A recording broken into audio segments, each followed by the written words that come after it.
my lane fast, call it high speed. I've been working hard, yeah, I've been working nightly. If you think you'll win, ha, not fucking likely. I be taking shots, yeah, cold-blooded, icy. Watching numbers grow is what I call sightseeing. In the front row, run it up when they hype me. The following grows, they know how to ignite me. Call me CEO.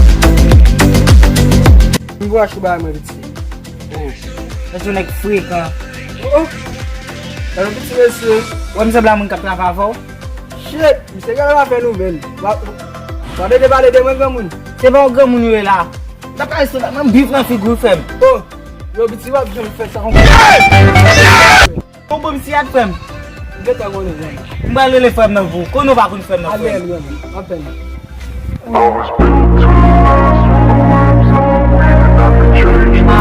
Mapase lelem kama lizo pour m'acheter pour lui me dire babache kama li mon gozo que na place peut-être même tête m'a appelé faire mal Petit gars c'est ça.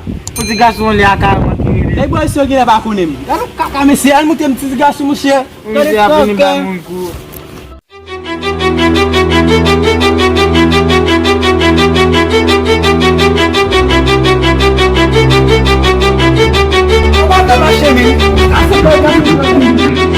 Nga tegen avozo. Nga do bay zo klo. Oh shit. Yo, gila ba koun moun bay. Avant vin boy sen zo. Mais monsieur, nous va faire nouvelle monsieur. Oh, mbal mouto. Mbal mouto comment?